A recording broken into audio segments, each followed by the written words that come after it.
যে বাংলাদেশের সাথে তিস্তা চুক্তি ভারত করেনি এবং তারা করবে না। তারা আমি আবারও বলছি, তারা একটি প্রজেক্ট নিয়ে হাজির হচ্ছে, যেটির নাম হচ্ছে ওয়াটার রিস্টোরেশন ম্যানেজমেন্ট প্রজেক্ট। আর বাংলাদেশের সাথে চায়নার যেটি হচ্ছে সেটি হচ্ছে যে Teesta mega project which requires $1 billion fund. ভারতের অর্থনৈতিক অবস্থা এমন নয় যে ভারত $1 বিলিয়ন বাংলাদেশের স্বার্থে এই প্রজেক্টটিতে ভারত ফান্ড করবে বলে আমি বিশ্বাস করি না, আমি ভারতকে যতটুকু বুঝি। আমি ব্যারিস্টার আবু বকর মোল্লা, আপনাকে যদিও আমার প্রশ্ন ছিল পরেরটা, কিন্তু বর্তমান প্রশ্নটার উপরে আপনারও একটু কথা বলা দরকার। এখন ভারতের তিস্তা প্রকল্প নিয়ে আলোচনা হচ্ছে। যেই মেগা প্রজেক্টটি সরকার হাতে নিয়েছিল তিস্তা কেন্দ্রিক, এটি কি সরকার সিদ্ধান্ত নিয়েছে যে চায়নাকে বাদ দিয়ে ভারতকে দিয়ে দিবে? আমার কাছে মনে হয় না যে ভারত যেই প্রস্তাবটি দিয়েছে আর চায়না বাংলাদেশের সাথে যেভাবে সংযুক্ত হতে চায়, এটি এক জিনিস। মূলত আমি আবু বকর মোল্লা, একটা ব্রেকিং নিউজ আছে। মমতা ব্যানার্জি অলরেডি বলেছেন যে পশ্চিমবঙ্গের ক্ষতি করে কোনো পানি বাংলাদেশকে দেওয়া হবে না। তো এটা কি দুই ধরনের সুর কিনা, একটা দিল্লির সুর আর একটা পশ্চিমবঙ্গের সুর? যদি আপনি একটু অ্যাড করেন। দেখুন, তিস্তা কেন্দ্রিক কোন চুক্তি শেখ হাসিনা এবার করে নাই। আমি সিনহা ভাইকে এবং আমার যারা প্যানেলিস্ট এখানে আছে এবং দর্শক শ্রোতা, তাদের সকলের উদ্দেশ্যে বলতেছি যে সরকার তিস্তা চুক্তি নামে কোন চুক্তি ইন্ডিয়ার সাথে তারা করেনি। দিস রং। সরকার যেটি করেছে রেল ট্রানজিট চুক্তি করেছে, সহ আরো 9টি এমইউ তারা সাইন করেছে। কিন্তু তিস্তা নামে কোন চুক্তি ভারতের সাথে এই সরকারের হয়নি।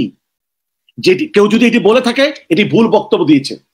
তিস্তার তিস্তা ম্যানেজমেন্টের কিছু কাজ ভারত করবে, কিন্তু কোন চুক্তি ভারতের সাথে হয়নি। এখন management, water restoration management Bharat Bangladesh কিভাবে করবে? আমি যে কথাটি বলেছিলাম যে চায়নার ফান্ডিং এ একটি বড় কেক তৈরি করা হবে, কিন্তু এই কেকের সকল খরচ দিবে হচ্ছে চায়না, কিন্তু মাঝখানে এসে ভারত এখানে বলবে যে না না, আমিও তো ছিলাম কেক বানানোর সময়, কারণ তারা যেহেতু একটি প্রজেক্ট নিয়ে আসছে, তারাও এই কেক থেকে ভাগ নেবে।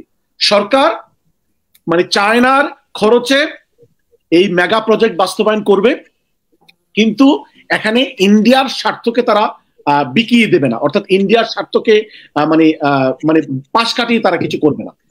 ভারতের অভ্যন্তরীণ রাজনৈতিক যে বক্তব্য আসছে, এটি আমি মনে করি যে ভারত রাষ্ট্রীয়ভাবে ভারতের পার্লামেন্টে ভারতের সংবিধান অনুযায়ী ভারতের জাতীয় স্বার্থে তারা চাইলে বাংলাদেশের সাথে তারা চুক্তি করতে পারে, এবং এখানে সংসদীয় সিস্টেমে কিছু ব্যতিক্রম ভূমিকা চাইলে তারা নিতে পারে পার্লামেন্টের সহযোগিতা। অর্থাৎ পার্লামেন্টে এই বিষয়টি উত্থাপন করে পার্লামেন্টে যদি এটি পাস হয়, তাহলে নরেন্দ্র মোদী ভারতের রাষ্ট্রটির পক্ষ থেকে বাংলাদেশের সাথে পশ্চিমবঙ্গকে বাইপাস করে তারা চুক্তি চাইলে করতে পারে। কিন্তু এই প্রসঙ্গটি এখনই আসছে না, কারণ বাংলাদেশের সাথে ভারত তিস্তা নিয়ে কোনো চুক্তি করেনি এবং চুক্তি করবে না, এটা হচ্ছে আমার অভিমত। অর্থাৎ মেগা প্রজেক্ট যেটি বাংলাদেশ চায়নার সাথে মিলে নিয়েছে, সেই প্রজেক্টটি $1 বিলিয়ন রিকোয়ার করে সেই প্রজেক্টটি ভারত একতরফা করবে বলে আমি বিশ্বাস করি না। এই বক্তব্যটিকে এখানে একটু আমার বোঝার হয়তো বা গ্যাপ হতে পারে। আমি যতটুকু জানি ইউনাইটেড কিংডম এবং ইউনাইটেড স্টেটের সাথে বাংলাদেশের কোনো বন্দি বিনিময় চুক্তি নাই আমেরিকার সাথে, ইউকের সাথে। তাহলে চৌধুরী মনিউদ্দিনকে কিভাবে বাংলাদেশ সরকার আশা করে নিয়ে যাবে ইউকে থেকে? তারা ইন্টারপোলের মাধ্যমে নিয়ে যাওয়ার জন্য অ্যাপ্লিকেশন করেছে, এবং এটি এটি স্পেশাল এগ্রিমেন্ট হতে পারে, ইন্ডিভিজুয়াল এগ্রিমেন্ট হতে পারে। সরকার লিগ্যাল প্রসিজার মেনটেন করে কাউকে নিয়ে যাওয়ার জন্য অ্যাপ্লিকেশন করলে যদি তারা সাকসেসফুল হয় নিয়ে যেতে পারে। এখন এই কথাটি বলে সুপ্রিম কোর্ট এইগুলো আমলে নিয়ে তারাও আরো কিছু কথা যোগ করেছে।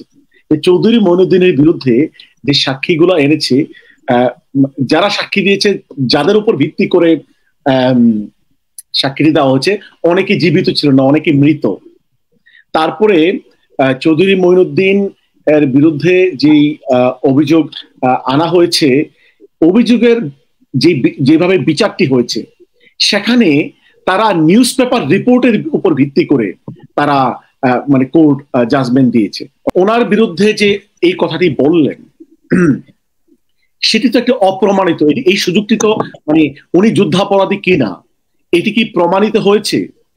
যেখানে সত্যিকার অর্থে প্রমাণিত হয়নি এবং যেই ট্রাইব্যুনাল এবং প্রসিজারটা নিয়ে আন্তর্জাতিক কমিউনিটি এটাকে ক্রিটিসাইজ করেছে, সেই মানে মানে এই ট্রাইব্যুনালের একটি জাজমেন্টের ভিত্তিতে ভার্ডিক্টের বিরুদ্ধে ব্রিটিশ হোম সেক্রেটারি চৌধুরী মঈনুদ্দিনকে ওয়ার ক্রিমিনাল বলতে পারেন না।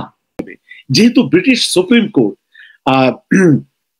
বাংলাদেশের যে বিচারটি হলো এটিকে প্রপার মানে মানে স্ট্যান্ডার্ডে বিচার হয়েছে বলে তারা ব্রিটিশ সুপ্রিম কোর্ট এটি মনে করে নাই, এবং তারা তাদের মানে অবজারভেশনে আন্তর্জাতিক কমিউনিটির যে ক্রিটিসিজম সারা বিশ্ব মানে ইউনাইটেড নেশন সহ এই ক্রিটিসিজম গুলোকে তারা সব আমলে নিয়েছে। এখন একটি ডোর খুলে গেল যে জামাতের যেই নেতাদের সন্তানরা এখানে রয়েছে তাদের বিরুদ্ধে, তাদেরকে কেউ যদি যুদ্ধাপরাধী বলে, যুদ্ধাপরাধীর সন্তান বলে, তারা কিন্তু চৌধুরী মঈনুদ্দিন সাহেবের মতো তারা কোর্টে যেতে পারে। এবং আমি আবারও বলছি যে সুপ্রিম কোর্টের রায়ের রেজাল্টের কারণে চৌধুরী মঈনুদ্দিন কিন্তু মানে এটি মানে বলার অপেক্ষা রাখে না যে উনি কিন্তু মানে সরকারের কাছ থেকে যে বড় ধরনের ক্ষতিপূরণ উনি চেয়েছেন উনি তো পাবেনই, ওনার লয়াররাও কিন্তু ক্ষতিপূরণ পাবেন। এটি বড় ধরনের অঙ্ক কিন্তু চৌধুরী মঈনুদ্দিন এবং তার লয়াররা পাবেন, এবং ইন ফিউচার জামাত তাদের ফ্যামিলির লোকজনও কিন্তু এই মামলাটির উপর ভিত্তি করে তাদেরকে যদি কেউ যুদ্ধাপরাধের সন্তান মানে যুদ্ধাপরাধীর সন্তান বলে, ফ্যামিলি মেম্বার বলে, তারাও কিন্তু একটি সাকসেসফুল ক্লেম করতে পারবেন।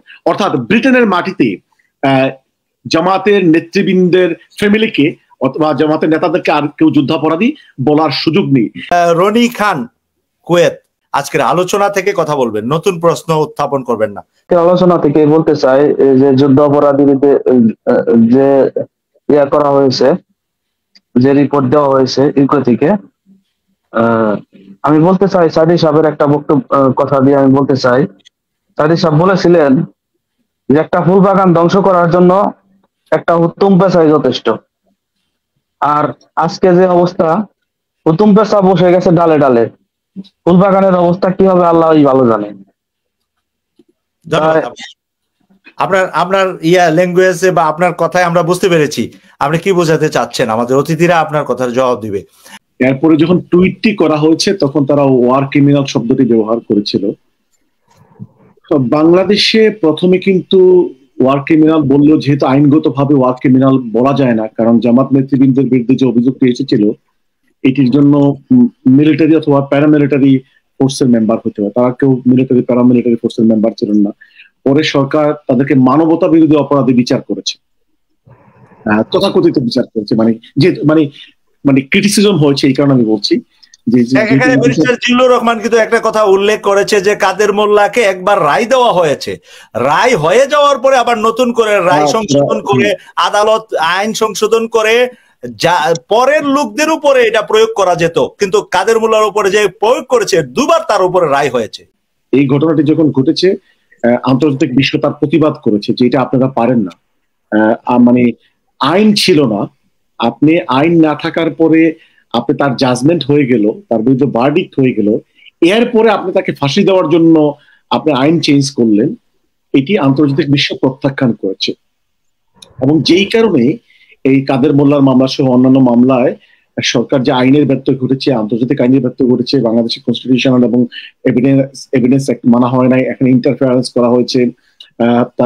তারপরে তৎকালীন স্বরাষ্ট্র প্রতিমন্ত্রী কামরুল সাহেব যে বিচারপতির সাথে মিটিং করেছে, স্কাইপ কেলেঙ্কারি হয়েছে, এই সবগুলো আলোচনা এসেছে, যেই কারণে কিন্তু আন্তর্জাতিক কমিউনিটি এই মামলাটাকে প্রত্যাখ্যান করছে। তো আমি ইন এ নাটশেল আমি যে কথাটি বলছি, এটি ভুল করে যুদ্ধাপরাধ শব্দ বলা হচ্ছে, এটি আসলে যুদ্ধাপরাধের বিচার সরকার করেনি।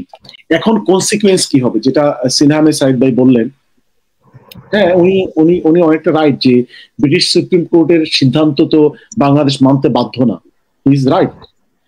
তো এখন সরাসরি ব্রিটিশ সুপ্রিম কোর্টের রায় তারা মানতে বাধ্য না, বাট একটি মনস্তাত্ত্বিক প্রেসারে সরকার পড়ে যাবে।